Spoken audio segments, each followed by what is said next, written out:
Hey, what's going on, everybody? David Noe with SpeakEasy HR. We are back for the afternoon session here at the HR Collaborative. So it has been an amazing day. We've had a lot of great conversations with the speakers and rolling into the afternoon with one more breakout and a closing keynote.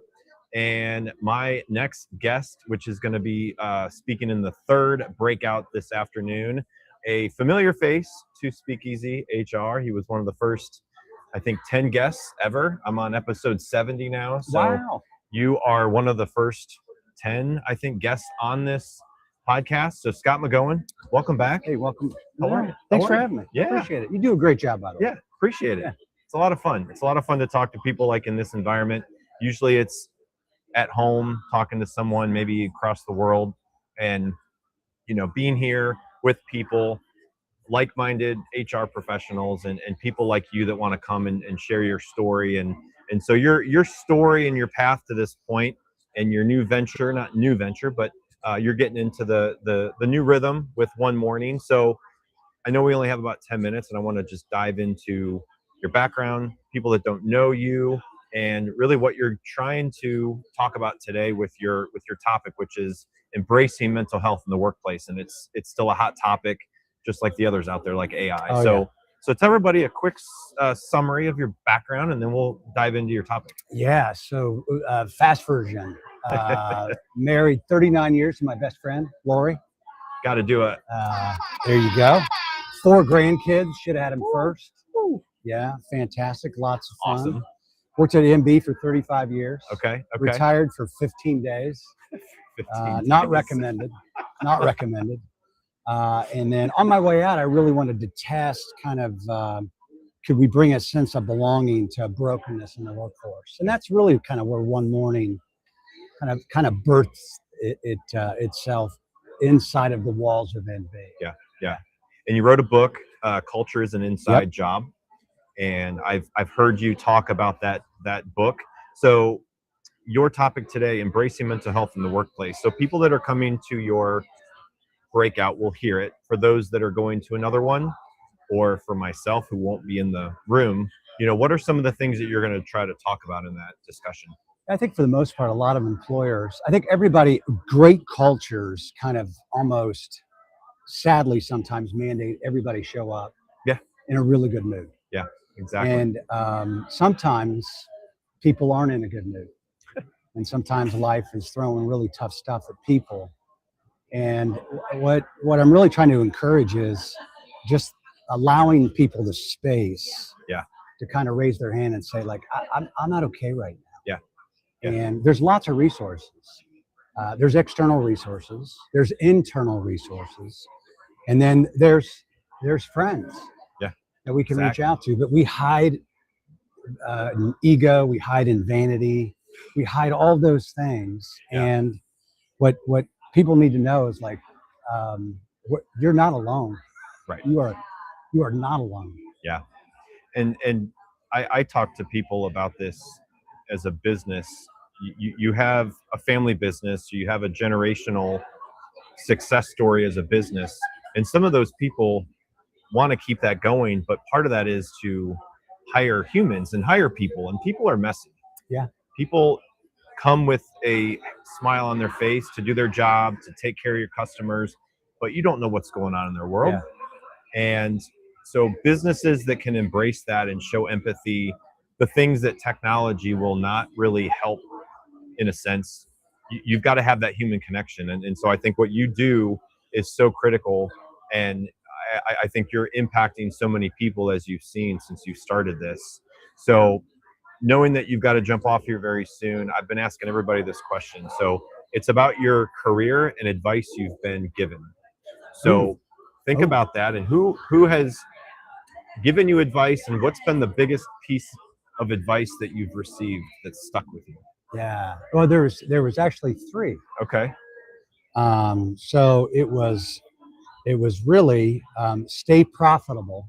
Stay profitable. So you can always make good decisions. Yeah. Because financial fear, I think, is one of the worst fears in the world. Number 2 is treat your employees the way you want your customers treated. And number three is give back to a community that gives to you. And in other words, be selfless, not Yeah. selfish. Yeah. Yeah. Yeah. It sounds easy, Yeah. but to a lot of people, it is difficult. Right. And we've talked about it earlier today about leadership when you're dealing with multi-generations in the workplace and the mental health that's happening with people that are just entering the workforce and what they've dealt with, maybe in high school and college in the pandemic in a virtual world. And now they have to go and maybe work in an office for the first time with, Yeah. with people twice their age. And they're like, Right. what is that going to do to their anxiety level and their mental health? Is it going to benefit it, or is it going to make it worse?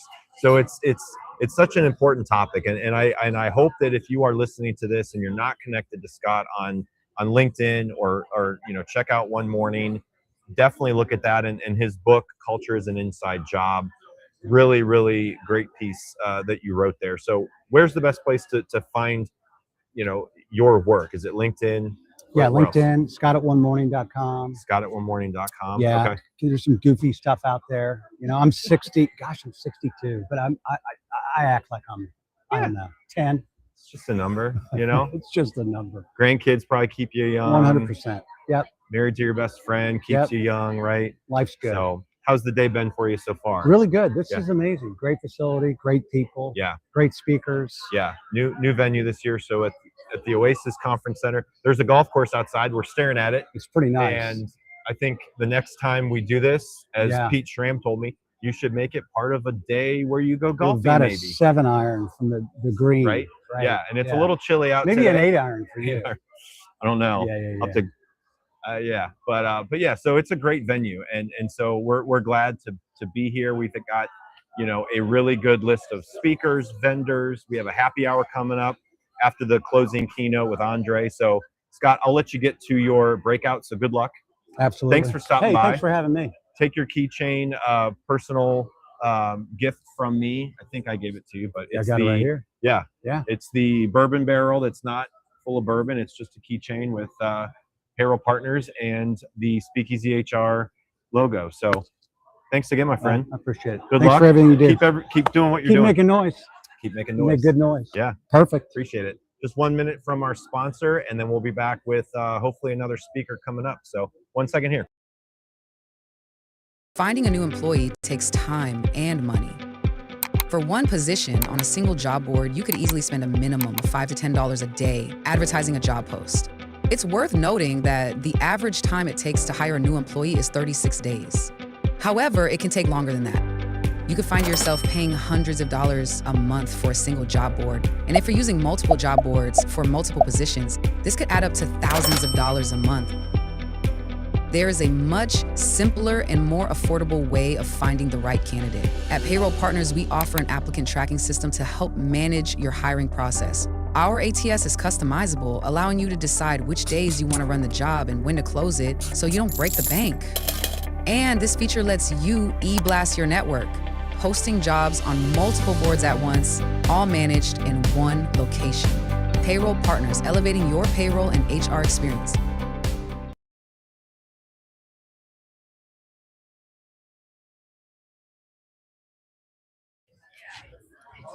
So we are live at the HR Collaborative in Cincinnati, Ohio. I have been fortunate to interview so many great speakers that we've had, that we've got several more coming up, and we're just wrapping up lunch, so everyone's kind of getting situated and trying to find the next few. If you see Davis or Diane, so Davis can come on and whenever. So he speaks now, though. Not now, but very soon. Well, he was at 11. Davis was. Robinson. He was? Yeah. Okay. So we might bring up Davis Robinson next. He is known as the Fulfillment Doctor.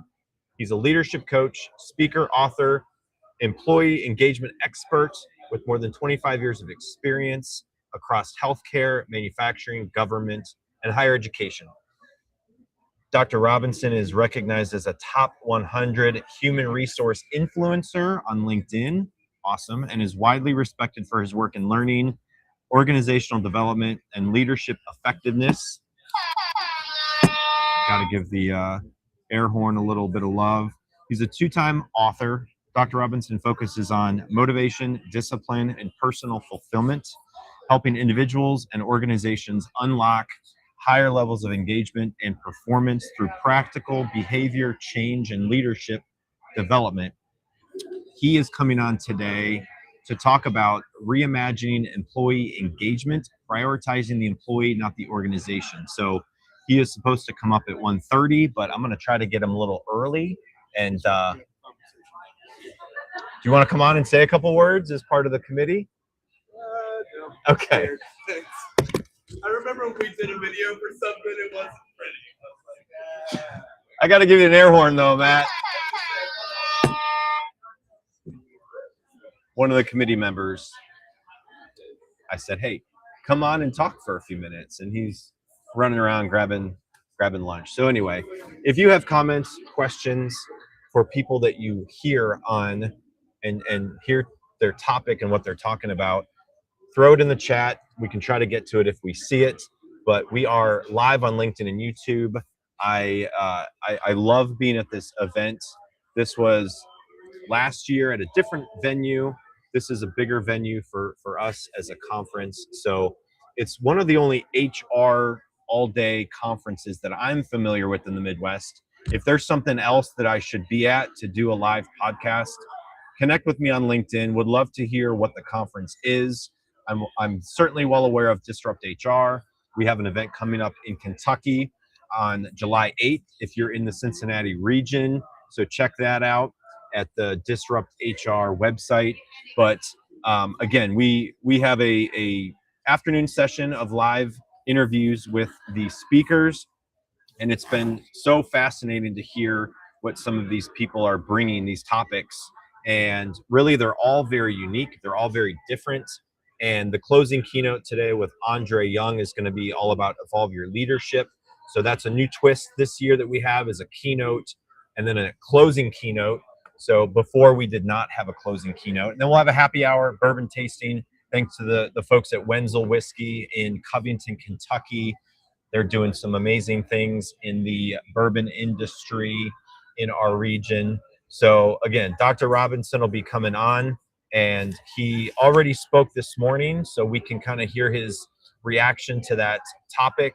I did hear somebody in the lunch line say that they have heard him before speak live, and this one was even better. So they were so happy to pick that breakout session, because again, this is a conference all day with 3 breakout sessions, but each breakout session you have to pick from 3 different people speaking, and you cannot have a chance to meet and hear all of the 11 speakers. So we have 9 breakout speakers and 2 keynote, and Dr. Robinson is about to join SpeakEasy HR. What's going on, my friend? What's going on, David? How you doing, man? Doing good, You man. can clip that onto your I already talked about your bio, so you don't have to do that. I don't have to do any of that. teeing it up as we are by the golf course. We're teeing it up, ready to talk. So Nice welcome. segue. Thank you on Thank that one, sir. How's the day going so far? Day is going well. Okay. Yeah. You know, hearing a lot of great feedback, and Yeah. and people are complaining in a positive way that there's so many great opportunities to hear people speak that wish we even had more time. I know. That's what I was just trying to tell people that are Let me listening. get in here. Can I get in? You can go the other way. There you There we go. go. There we go. So as I've been telling people, this is an all-day event, 3 breakouts, but you have to pick from 3. So not everybody got a chance to hear you. And I was talking to somebody in the lunch line, and they said they've heard you speak before, but this one was even better. Like they picked up on so many things. And so your topic today, and we had obviously amazing speaker submissions for this. Being part of the committee, I got a chance to see who submitted, what the topics were, and it's just a really good blend from top to bottom on topics. And so yours was about reimagining employee engagement, prioritizing the employee, not the organization. Mm-hmm. So for those of you who were not in the room, like myself, what were some of the key points in that conversation when you were talking about that? Yeah, I talked about a lot of different key points, David, and I talked about the the understanding that we've been doing employee engagement for over a quarter of a century. Yeah. For over a quarter century. I mean, when you think about, we've been doing this for over a quarter century, but the highest engagement has ever been is like Yeah. in the mid 30s. Yeah, doesn't make sense. And so I made that point. And the other point I made is that engagement should be less about keeping score. Yeah. Because, and I said, because when you keep score, it becomes a game. Mm. And in this game that we've been playing for over a quarter of a century, the question is, who's winning? Yeah. And then the other thing, I hope this really hit home. I showed 2 studies that were, one study that was done in the Journal of Applied Psychology in 2002. And it was by Harter et al. And they published an article that showed a profit linkage between employee engagement with employee engagement. Yeah. And then someone else followed up the following year, disseminating literature about the linkage between those two. And ever since then, we've been on this expedition of employee engagement. And the other key that I talked to him about, I said, even though we've been doing this for 25 years, there's no common conceptualization or definition of employee engagement. Yeah. So I think it's about time that we reimagine employee engagement and begin prioritizing the employee, not the organization. Because when you take a look at the drivers, David, we look at strong leadership, we look at culture, we look at communication, we also look at work-life balance. Those are the things that organizations do to employees. Right.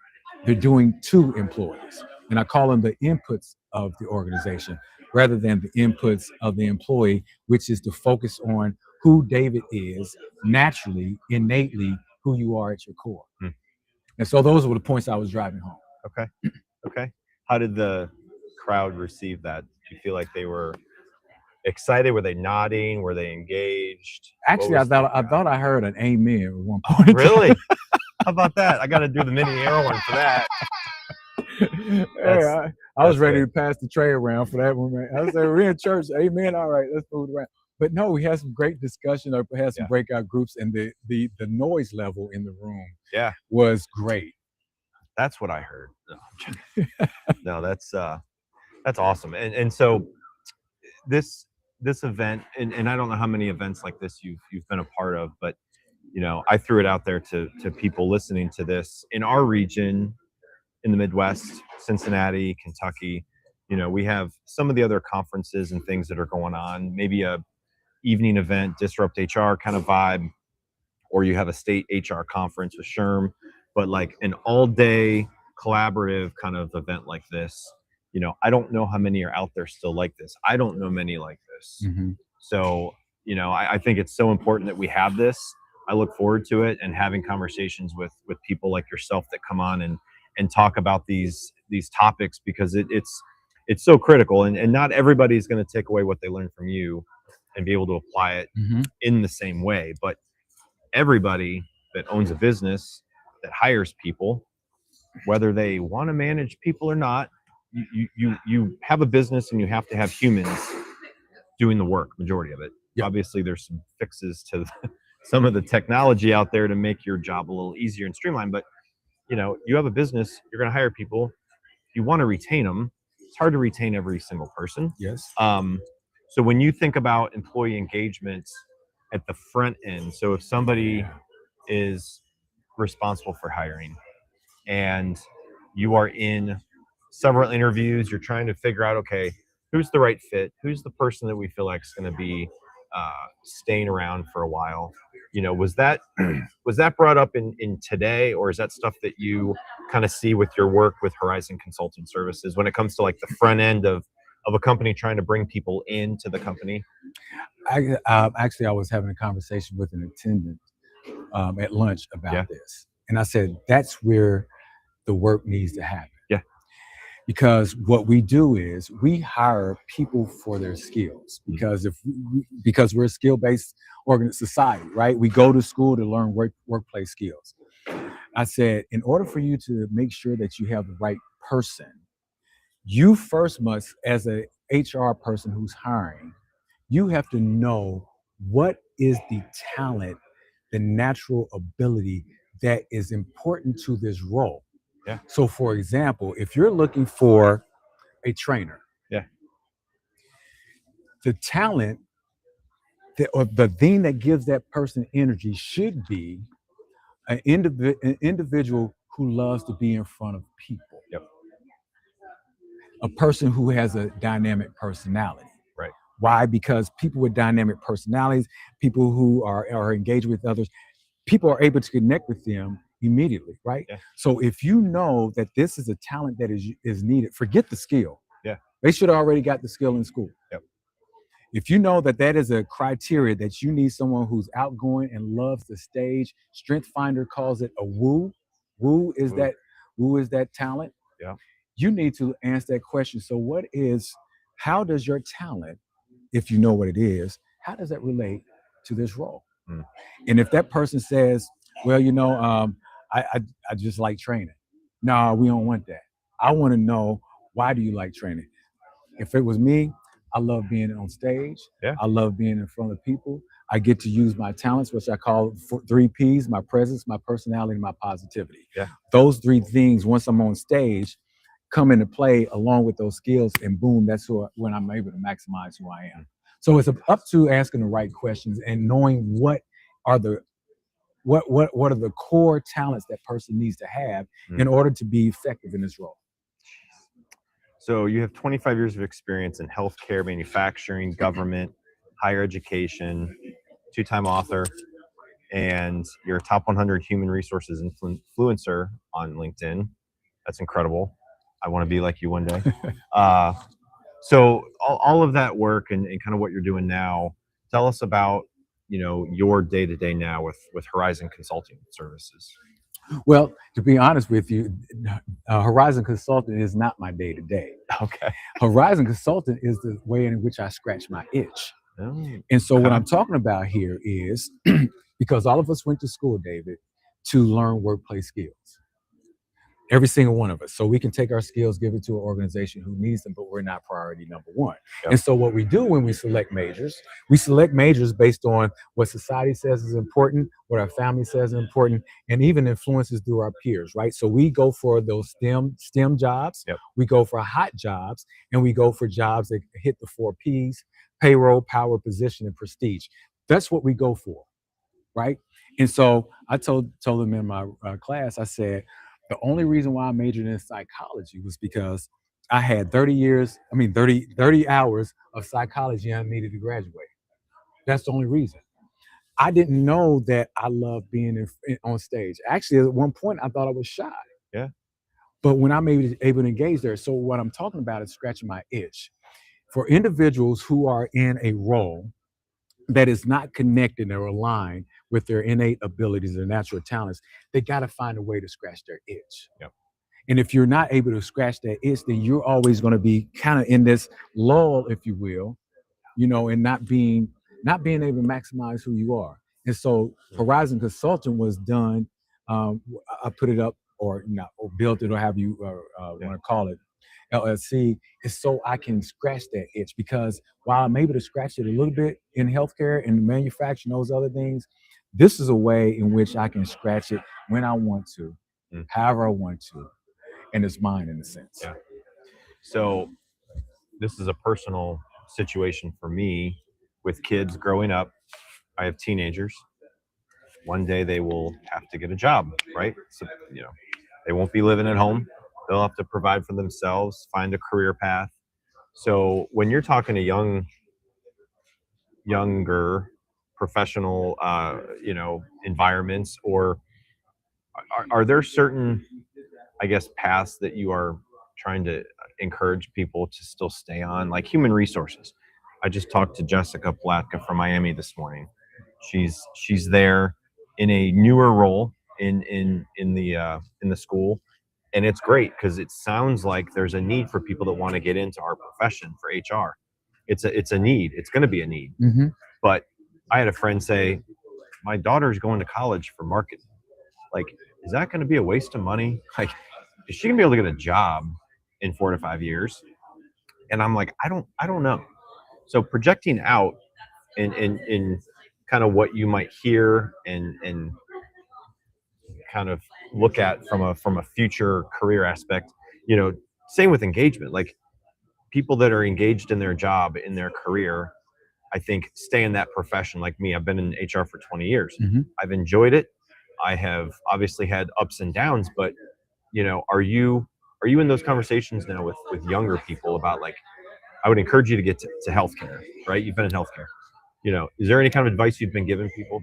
Yeah, I've had opportunities to talk to young kids, and one of the things when I talk to them is that just because there's a need, Yeah.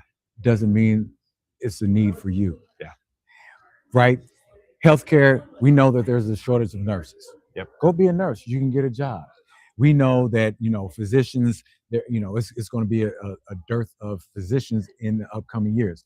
Become a doctor. And also, guess what, David? Well, your father was a doctor.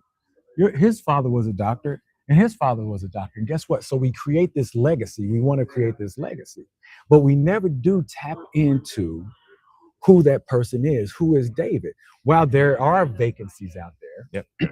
just because there's a vacancy, and I remember when I was unemployed at one point in time, David, and my wife said, "Hey, here's a job for you, Davis." And I knew internally that didn't connect with me.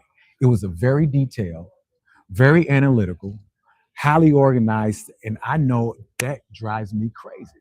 And I said, no, I'm not going to do that. Yeah. Because I wanted something find something to connect. So the reason why I wrote the book Fulfilled is because there's a quote that I have, and I say that success doesn't breed fulfillment, but fulfillment breeds success.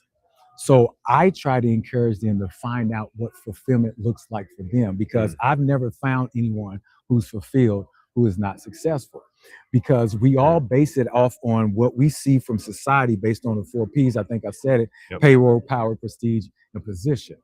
And the other thing about that, talking to the kids, I would love to talk to the parents, because parents can sometimes drive us away from the things that we really want to do. No, you don't want to be a social worker. It doesn't pay any money. No, you don't want to be an artist. How are you going to make a living? No, you don't want to be a teacher. Teachers don't make any money. Why don't you do X, Y, and Z? Let's put you in this STEM course, manufacturing. Great. You know what? They get out. They make more money than I probably ever would see in my life. But when they come home, but when they go to work, what's going on? Are they engaged? Are they really kind of trying to find something else? And that's the reason why it's not so surprising, David, when we find out that Carl in accounting ends up abruptly leaving after 25 years and goes off to write books for children, because that's what he loves to do. Yep. So it's not surprising. So those are the conversations I like to have. Yeah. I feel like there's going to be jobs created that weren't available to us in the past. And I've heard some statistics on that with the way AI and technology is changing.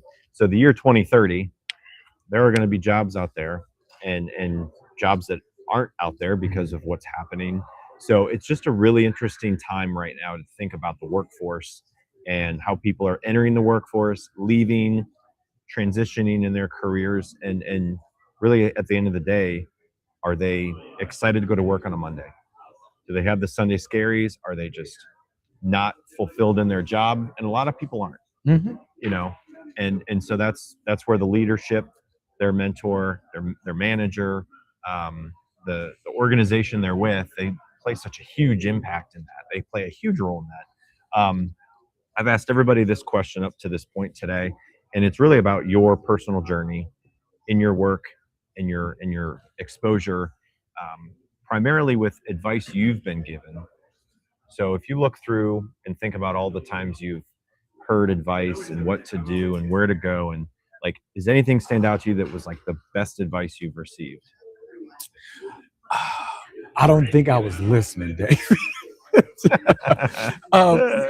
Because the way in which I answer that question is that I was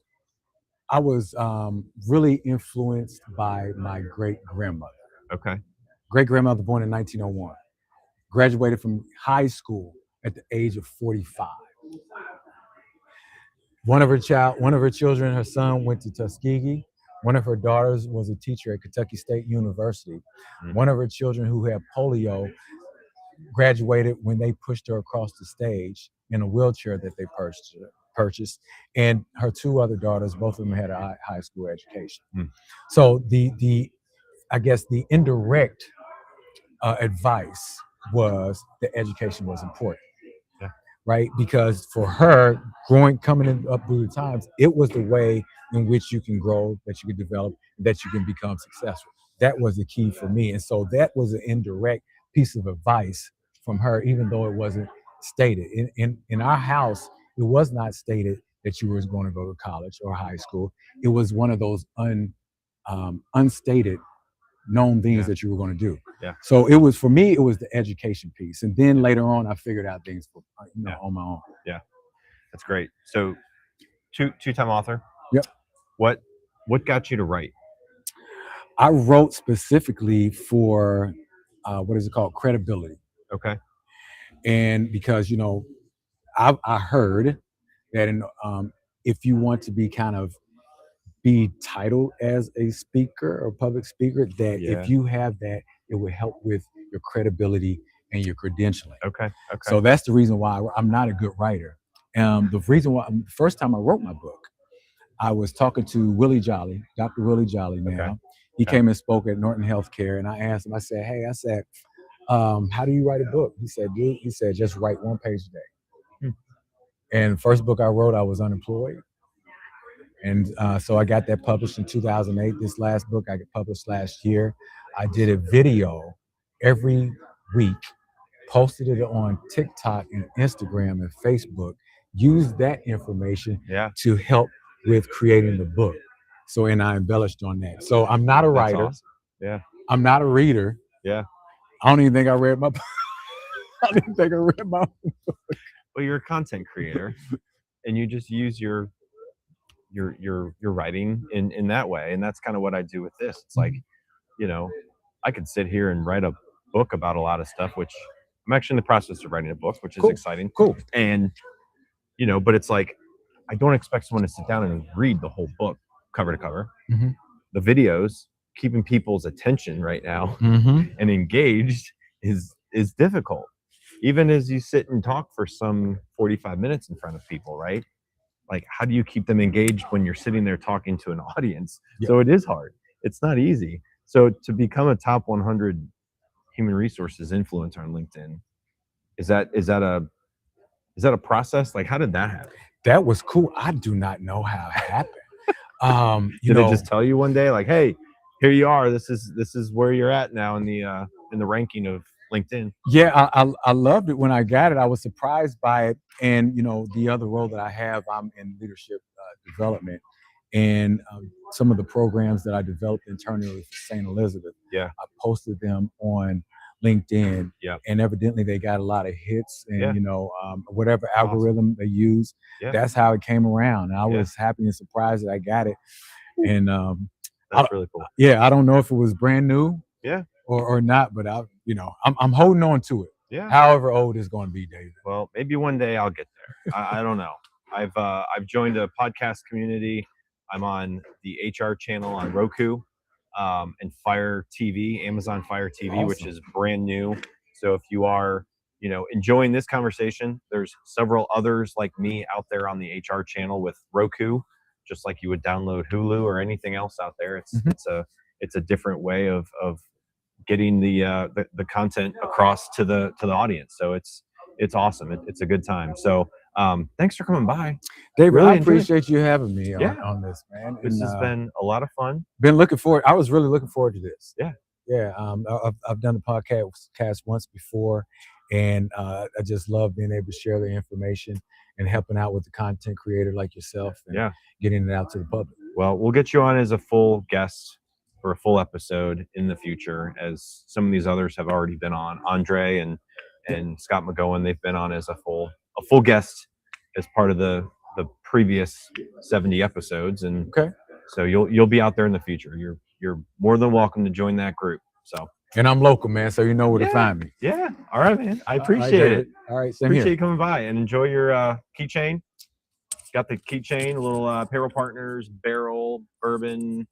It's not full of bourbon, but man, that's for you, man. Well, I'm going to Buffalo Trace tomorrow. Give me some. There you go. We're gonna have a happy hour here. We're gonna have Wenzel. So get to try their bourbons.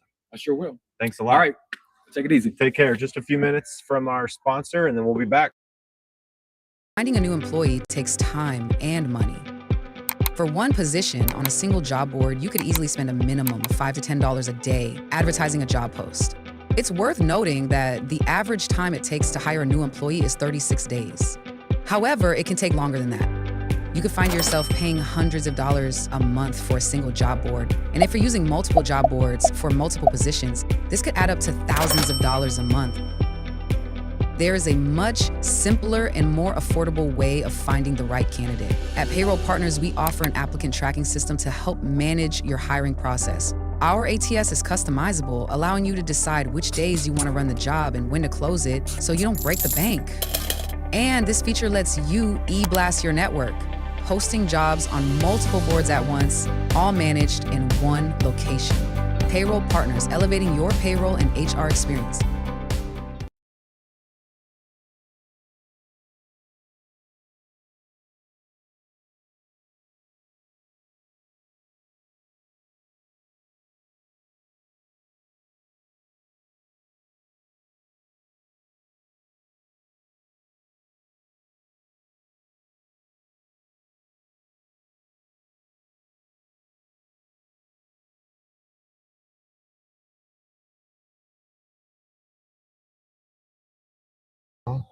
Why do I look so short? You and I are about the same. I don't know. You fix your chair a little I don't bit. know why I'm fixated on that today. It's all good. It was good to see a keynote speaker that wasn't like super tall. Right? Yeah. I'm like, Yeah. okay, Yeah, right? I can do this. I know. So we are back with our next speaker guest on SpeakEasy HR, a former guest of SpeakEasy HR, which is great to have back on and actually meet him in person. So Todd Birch, welcome to SpeakEasy HR Live from the HR Collaborative. It's been a fun day.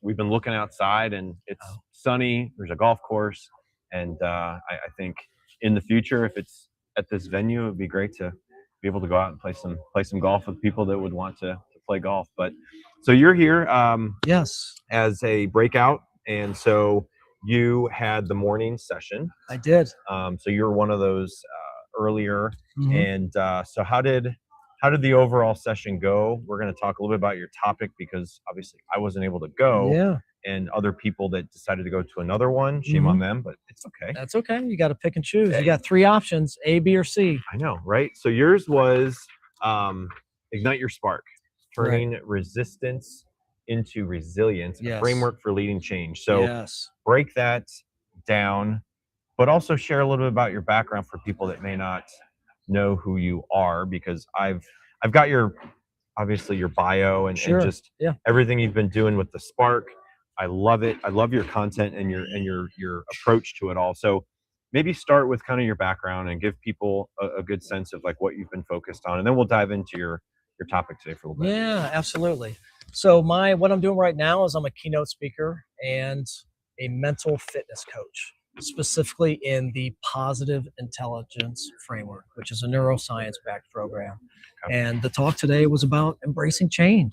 And it's been interesting, David. This whole conference has had a theme, and I Yeah. don't think it was selected necessarily. The theme has been growth, choosing growth over comfort, a growth mindset, Yep. and embracing change. Because let's be honest, the one thing that's inevitable is change. So you can either get on board with it, or you can run and be miserable.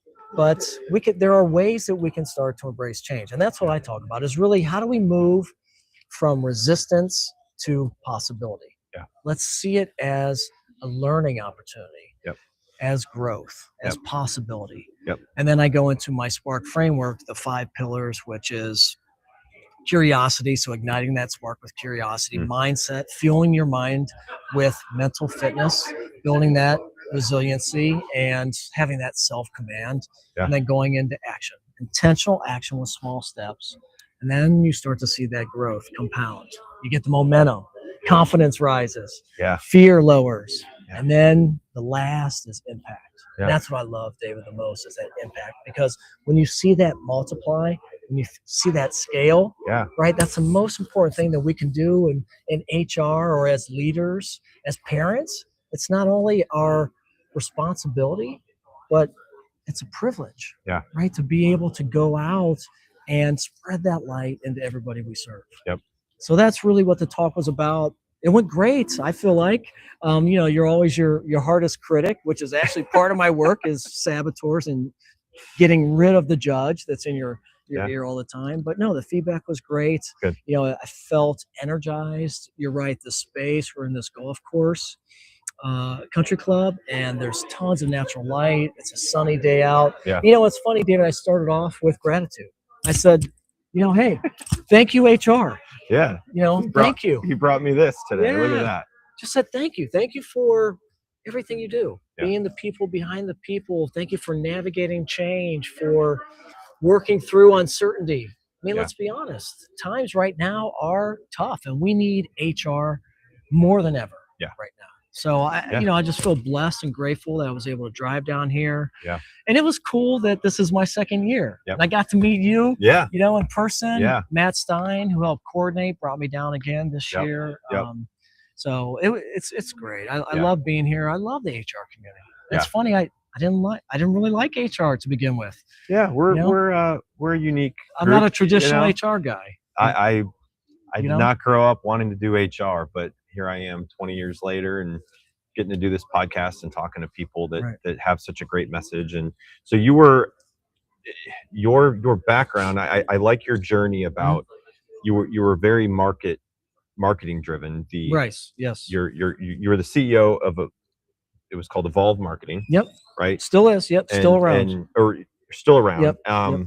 But now you do this kind of work, and Yes. looking at the different people that you talk to in HR operations and leadership, and like you were talking impact, Mm-hmm. and anybody can impact other people. Yes. Andre's message before when he talked to me, and he's the closing keynote, is you may not be the leader in the organization, but you can still be in a leadership mentality Yes. in your organization to help the culture and the people around you. Mm-hmm. Because again, we talk about generations working together, and like I was just telling Dr. Robinson about, I have teenagers, and it's like the thought of them going into the workforce and the people that they will work with, Right. depending on the job that they get, it's kind of like, I think I'm doing a good job as a dad, but like, is everybody going to be prepared when the next generation comes into the workforce, and what that's going to look like with AI and technology and the way people work and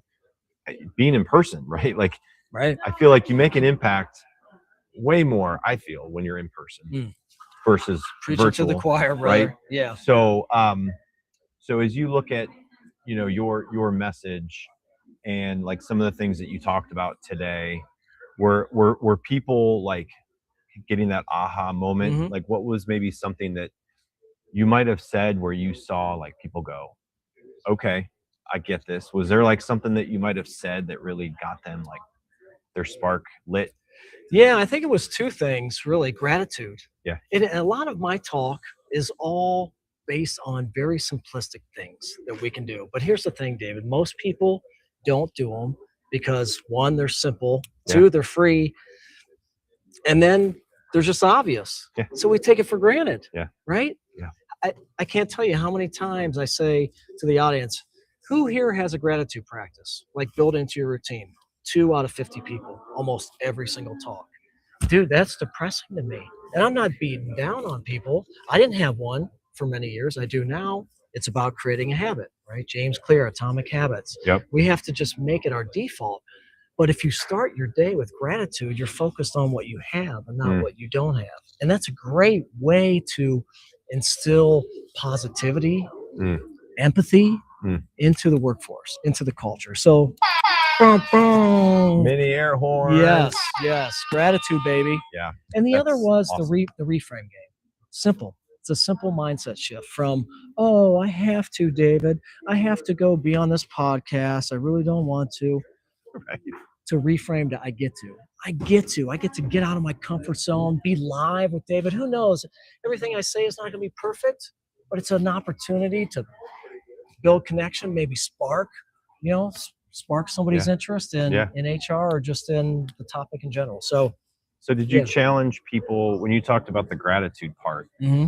And I'm at fault for that. Like, do I wake up and I think about gratitude? And in telling people, hey, I appreciate what you do? Or like, is there a routine that you have in your day, your habits, that you start your day with gratitude somehow, some way? Like, what does that look like? How can you challenge someone to do that? Absolutely. And that's the key, David. It's just it's not the same, right? There's not a formula. So Okay. what works for you? It only takes 2 minutes. And what works for me is that I blend that into meditation and prayer. So every morning I have 5, maybe 7 minutes, depends on the day, but it's always there. Meditation, quiet, not this, crazy, it's just a mindfulness practice. Yeah. But then I have, a minute or two of prayer, and then I mix that into my prayer. It generally, makes sense. just makes sense, right? It fits right in. And that's what I do. But you could do it in your commute to work. Yeah. Just turn off the radio or turn off the podcast and just say it out loud. I'm grateful for being able to drive to work, to have a job. I'm grateful that I'm alive. I'm grateful that my kids are healthy. Yeah. I'm grateful for the opportunity to come to a conference and learn and grow. And my company is really investing in training and leadership, personal development. So it's easy. It's one of those things. And it's all about habits. Our life is governed by patterns and habits. So the more that we can really be intentional about the habits we want to create, all it takes is 2 months. Yeah. 66 days, research says, and you can have a brand new habit. Just like brushing your teeth and tying your shoes. Yeah. You can have gratitude or curiosity, embracing discomfort, cold plunge, whatever it is. Yep. There's a number of things. Start small. Yeah, absolutely. That's the thing. Because most people, it's change. It's something new. Yep. And if it feels overwhelming, you're not going to do it. So I say you're not going to go run a marathon tomorrow if you've never ran before. Right. And James Clear says in Atomic Habits, first day, go get your shoes and set them by the door. Done. Next day, put your shoes on. Done. Next, you can see, right? And then you're walking a couple miles, 5K, half marathon, and next thing you know, you're running a marathon. Yeah. Right? Yeah. Small steps, build confidence, celebrate the wins. Yeah. Next thing you know, you're a machine, a gratitude machine. Gratitude machine. There you go. So you got a podcast of your own. Yes, the Bolt. The Bolt. What a name. Who would have thought?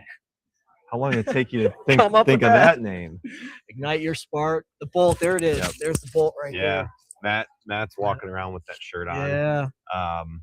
So tell me about the Bolt. Yes. For people that have not heard of it. So what's your take on that? What's your focus? Like, what are you trying to portray in that discussion with people that you bring on? It's really extending the conversation of the work that I do in coaching. We focus on leadership development and personal growth. And a lot of it really is 2 things, really. And I was just talking to an attendee who was in my talk, and we both kind of aligned with it's about men getting vulnerable, especially most of these people are leaders, authors, speakers, executive coaches, and empowering women. Yeah. Those honestly seem to be the 2 main, it wasn't intentional per se, but I think both of those, actually I know, for me at least, those are really important to me and topics that need to be discussed. Yeah. So I had Kathy Sullivan on, Moms Eats Last, and then you were on the show. John Bernanovich was on the show. So it's not an HR specific show. It's leaders, but I mean, leadership is work. Yep. The state of the work. What's it look like? Absolutely. But that's it. We're focusing on specific topics. I had a doctor. We talked about empathy, how important empathy is as a leader. We talked about EQ last week. So it's whatever that person has, but somebody that is a thought leader and whatever that thought is in their industry. Yeah. That's been the focus. It's been fun. Awesome. It's a lot of work, and you were on the show. We had a awesome absolutely. Conversation about the state of HR and what HR looks like this year, the challenges and some of the things that we can work on. Definitely. I'll end it with this question for you. Okay. I've asked everybody else, and I might have asked this on the episode with you, and shame on me if I did, but your career and advice you've been hearing from other people that you have really thought about and used, biggest piece of advice you've received in your career? Anything stand out to you that's really helped? It's sad. Nothing stands out. And here's why. Because I really wasn't open to feedback. Really? Yeah. Yeah. That was something that I had to work on. Yeah. I'm not saying I had some major issues. Yeah. But I really wasn't open to it. So I don't think I really had those mentors or people that felt like they could give me anything. Yeah. But what I've learned, David, and just thinking about this, because I've been asked this before, is going back to my father, who was blue collar. Him and I were both janitors at Akron City Hospital. And I watched him. He never taught me anything per se, sat down and said, "Hey, Todd, this is what I think you should do in leadership." But I watched him, and it was all about just treating people with respect. I went back to the golden rule, which is honestly, if we just went back to the basics, everything, all the tools we have are right there. We don't need a fancy leadership program or expensive training, albeit those are great, DISC, Strength Finders. But a lot of what we need is already in our pockets. We just need to get it out. So definitely. Right. Well, this has been great. I appreciate you coming back on. I love it. And I'm glad you had a chance to stop by, and thanks for being a part of this event, being a part of the breakout sessions, and I hope you had a good time. Hopefully you stay around and get to hear the rest and be part of the happy hour, bourbon tasting, and all that is going on after the closing keynote. So I'll be here the rest of the day, brother. All right, man. Thank you. Well, thanks for stopping by. Yes, sir. Yep. Yes, sir. We'll see if the next one's ready, and just a few minutes of messages from our sponsor, and we'll be right back. Finding a new employee takes time and money. For one position on a single job board, you could easily spend a minimum of $5 to $10 a day advertising a job post. It's worth noting that the average time it takes to hire a new employee is 36 days. However, it can take longer than that. You could find yourself paying hundreds of dollars a month for a single job board. And if you're using multiple job boards for multiple positions, this could add up to thousands of dollars a month. There is a much simpler and more affordable way of finding the right candidate. At Payroll Partners, we offer an applicant tracking system to help manage your hiring process. Our ATS is customizable, allowing you to decide which days you want to run the job and when to close it so you don't break the bank. And this feature lets you e-blast your network, posting jobs on multiple boards at once, all managed in one location. Payroll Partners, elevating your payroll and HR experience. We are back. One of the final guests to come on SpeakEasy HR today, Sean Olson. Welcome to SpeakEasy HR. How are you? David. Awesome. Yeah. Been a good day so far. Yeah, it's been a lot of fun. It started early and had a great keynote. Had breakouts this morning and finishing up one right now before the closing. So you talked about a really interesting topic, from fixer to influencer, and a leader others want to follow. So start, and I have your bio. I'm not going to kind of read through it all, but we want to keep their attention. Keep their attention. Want to pull out things that I feel like people need to know. So I think just high level stuff on your background. Sure. You were obviously picked and selected to be here from the group of submissions, and I was on the committee and got a chance to see and hear a lot of people's topics and see what was being brought up. And so you were picked to be here, and we are very appreciative of you to be here. So kind of explain your background a little bit to people that don't know who you are. Sure. So I'm Sean Olson, co-owner with my wife. We founded Renergize Professional Coaching 15 years ago. Okay. And we're blessed now today to have a team all across the U.S. and Canada. Okay. And so we do executive coaching, leadership development. And with that leadership development comes a lot of speaking, facilitation. With the growth of the company now as CEO, my job's getting on stages, running our podcast, being the ambassador for the company to scale. Yeah. Okay. Yeah. How long have you had a podcast?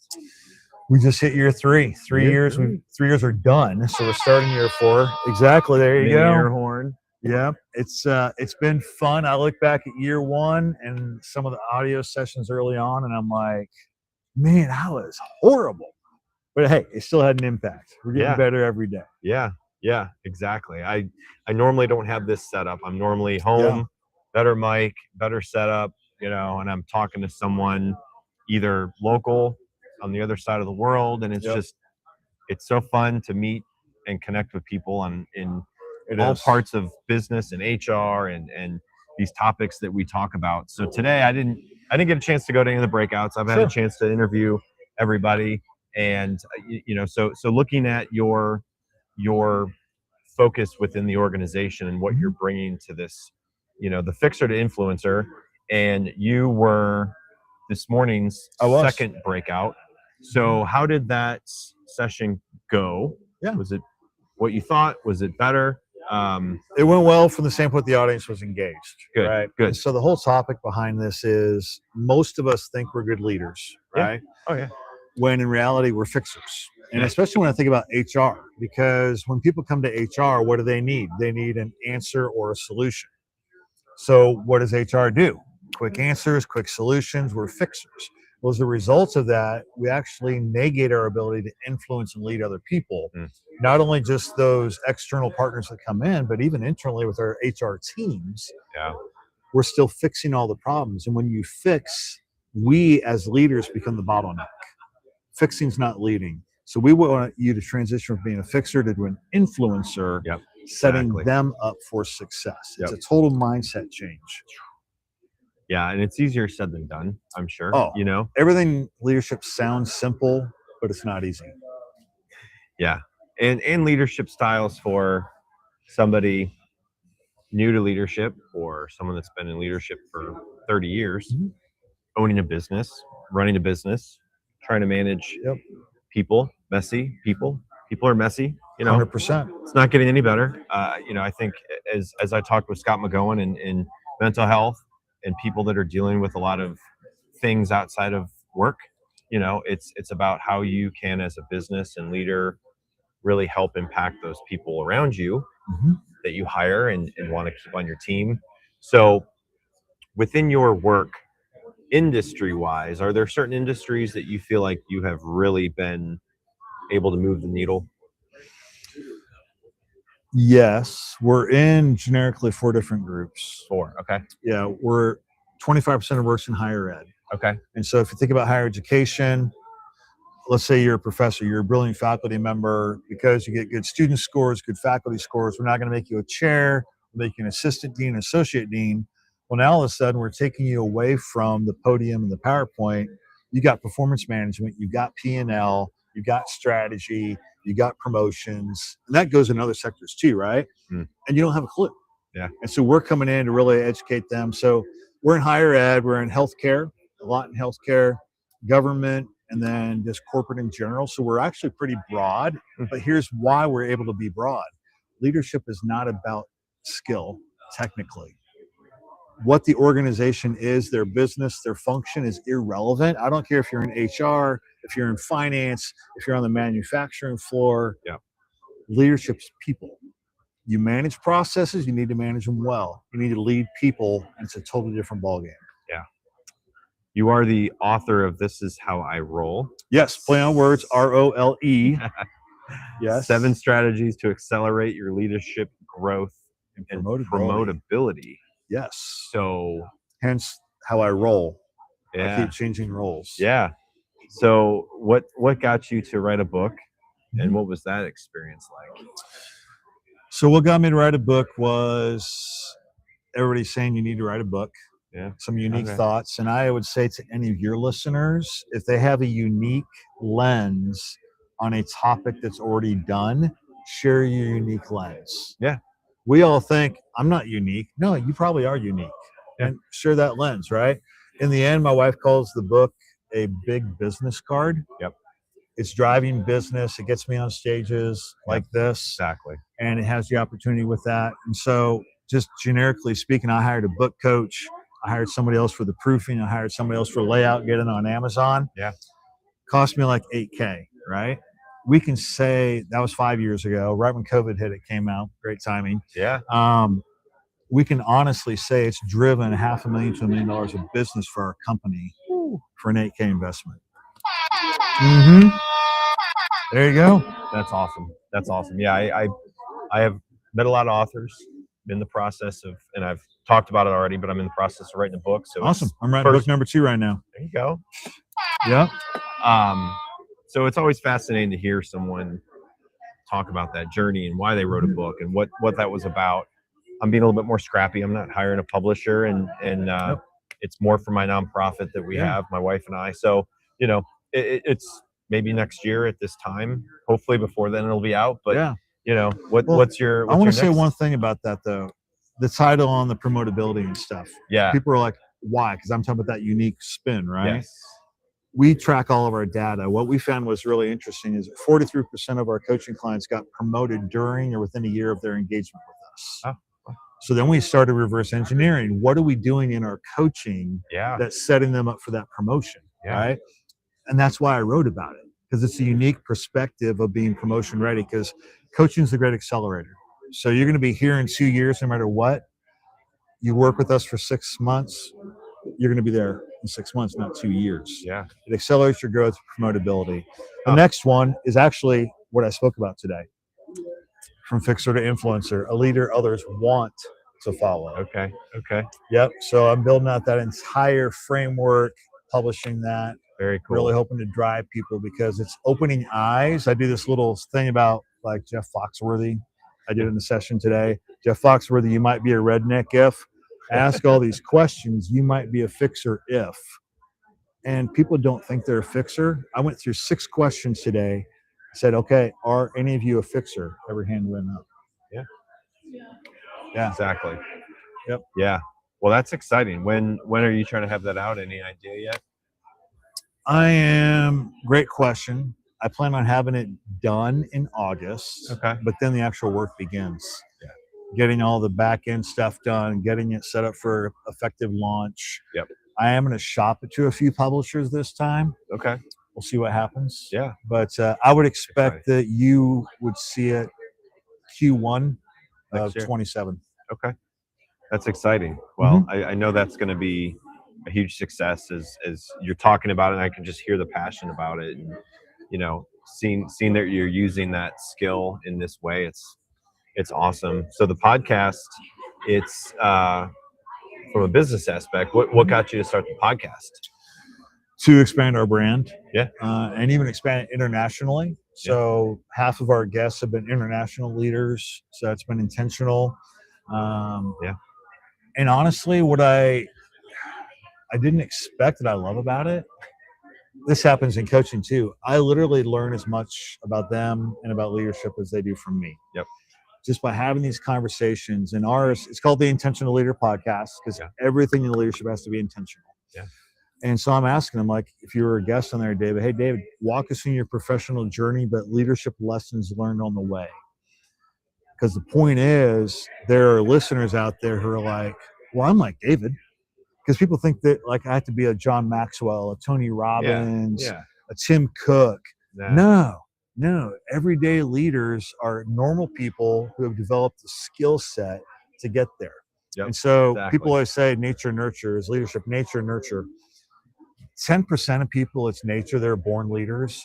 90% of it's nurture. Anybody can become an effective leader because leadership is influence. Exactly. Yeah. That's really cool.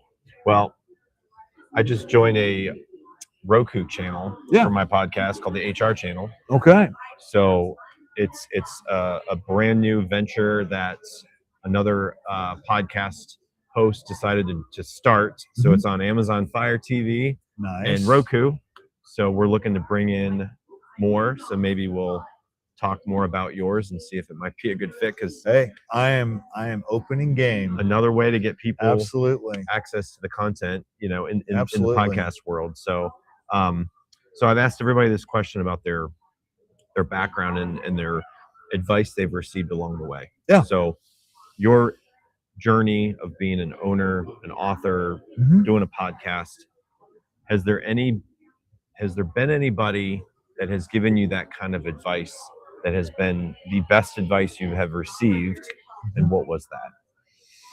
Wow, that is a loaded question. I could probably name 5 or 6 people for sure. I I'm going to name one. So I made a career transition. Yeah. 15 years ago. Okay. First 17 years of my professional career, I was a preacher. Okay. And my greatest passion was teaching, developing leaders.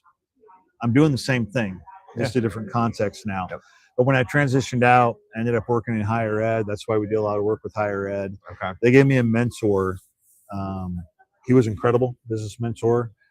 And in my 4 years with him, I got like a lifetime of experience, education. He was Jack Welch's right-hand man during the turnaround in GE. Okay.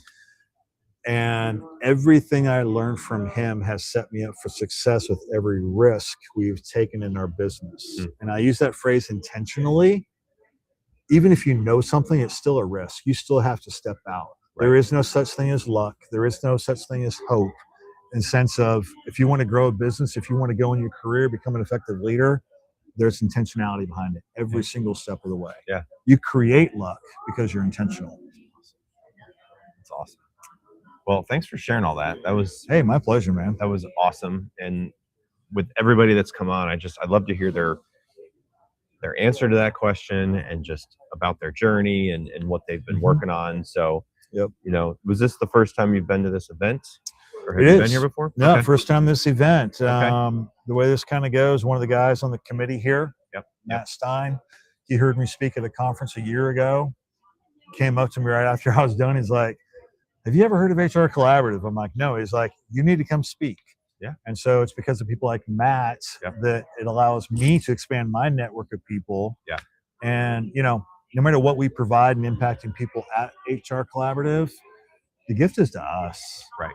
It's all people. I wouldn't have known you. Nope. We would be sitting here today, and who knows what the future holds now, because life is relationship. Absolutely. People have used the phrase that your network is your net worth, referring to cash. I like the phrase, but I split the second two words. Your network is your net space worth. This is the value of life. This is the worth. Absolutely. Is our network. Yeah. You are absolutely correct with that. And I love meeting new people. A lot of these people here I know just from other events, being on SpeakEasy HR. And so definitely you are welcome on as a future guest for a full guest. Let's do a swap. Yeah, I've done that many times. Me too. So it's been a lot of fun to be on other podcasts, people that do it as part of their job. And then I have people on that it's the first time on a podcast. And that's awesome. I think it's fun that people take that leap and get out of their comfort zone. And, you know, I feel like some people today were not really familiar with this concept, but here we are, and it's great. So it's conversation, man. Yeah. Well, I appreciate you coming on. This is your all right gift to you. This is a mini bourbon barrel, which I like doesn't have any bourbon in it, but we'll have it later on. I see Wenzel setting up for their bourbon tasting and a happy hour after the keynote closing. I'm a bourbon fan. So, hey, appreciate you, Thanks, man. Sean. Thanks for having me on. Appreciate Thank it. you, listeners. Yep. Just a minute of our sponsor message, and we'll be back with the keynote. Dr. Kevin Snyder will be on, and then we will be wrapping up the afternoon here. Hold on one second. Finding a new employee takes time and money. For one position on a single job board, you could easily spend a minimum of $5 to $10 a day advertising a job post. It's worth noting that the average time it takes to hire a new employee is 36 days. However, it can take longer than that. You could find yourself paying hundreds of dollars a month for a single job board. And if you're using multiple job boards for multiple positions, this could add up to thousands of dollars a month. There is a much simpler and more affordable way of finding the right candidate. At Payroll Partners, we offer an applicant tracking system to help manage your hiring process. Our ATS is customizable, allowing you to decide which days you want to run the job and when to close it so you don't break the bank. And this feature lets you e-blast your network, posting jobs on multiple boards at once, all managed in one location. Payroll Partners, elevating your payroll and HR experience.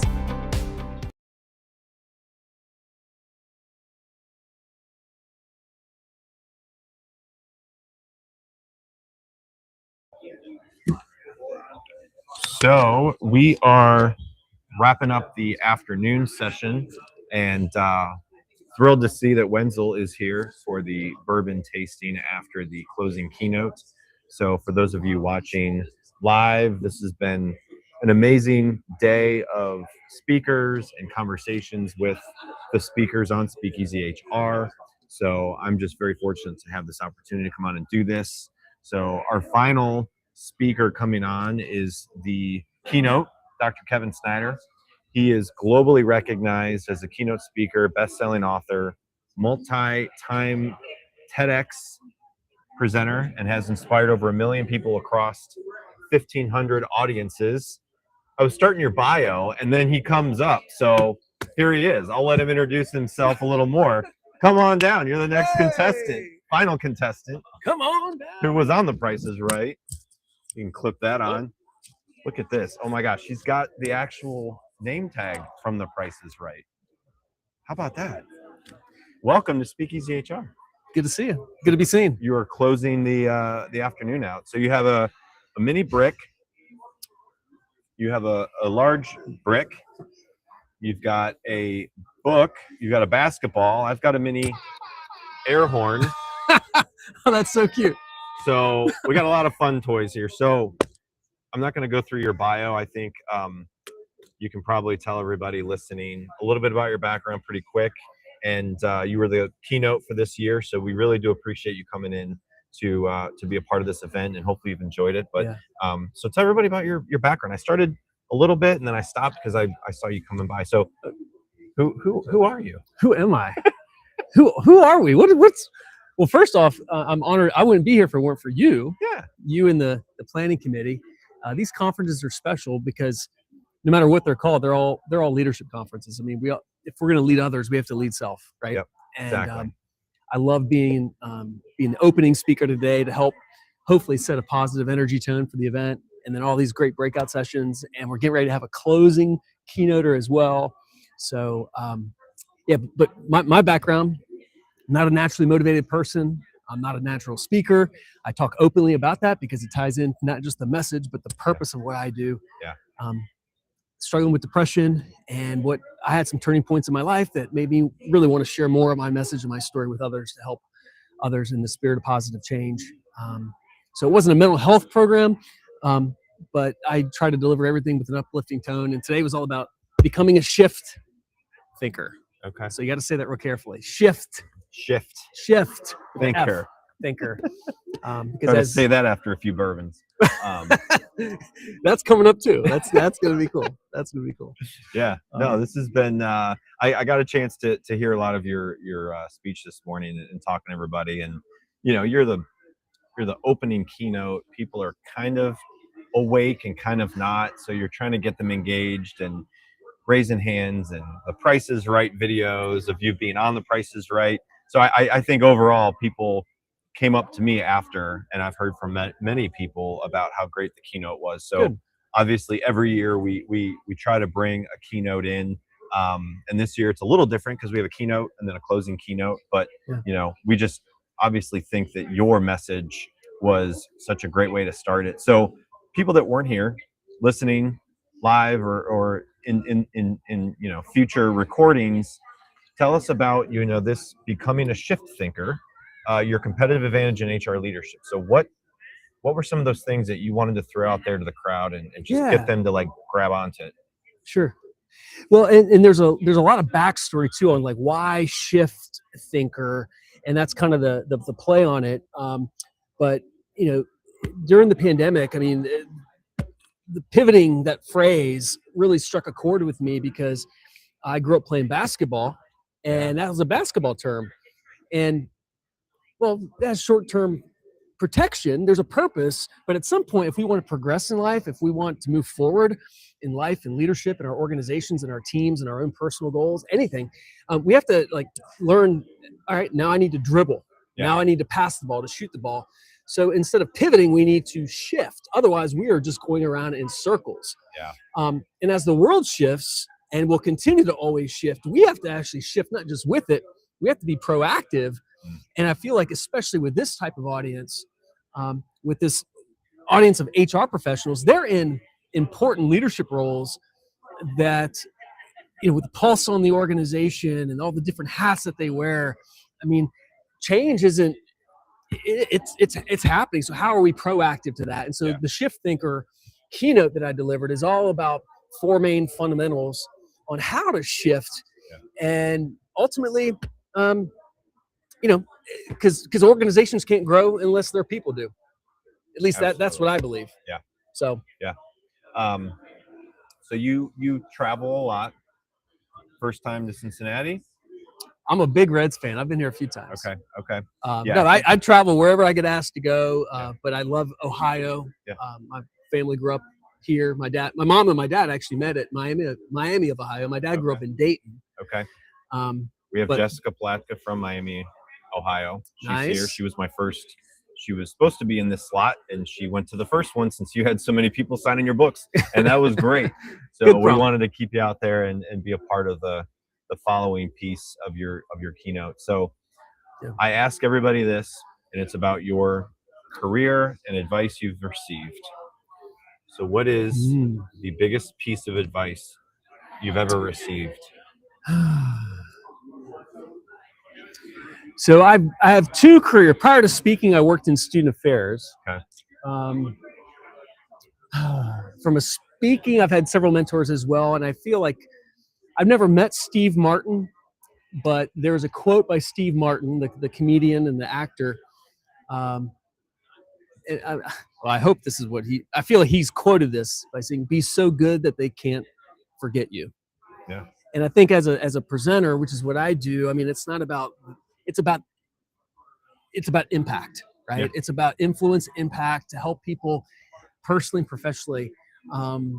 And I feel like that's always been something, because it's not about me, it's about the message. And if I'm delivering impact, then people will be able to then hopefully remember content, remember actionable strategies that then they can apply, whether it's at work or at the dinner table. So that's kind of and I wish I could give you a better answer, but that's for some reason. There's not a wrong answer. That's the spirit moving to answer it that way. I've heard so many different answers to that, and I love hearing everybody's, because it's like you can talk about a very similar topic compared to other people that come on, but like your background and who have influenced you, it's all different. And so I hope people listen to everybody that has been on this show, and just somebody will connect to what you said, or what Andre has said, or Julie, or anybody out there. So that's really why I do this. It's more about helping people explain their career background, their advice, their path, and what your message is today. And I'm curious about these bricks. So what are these bricks for?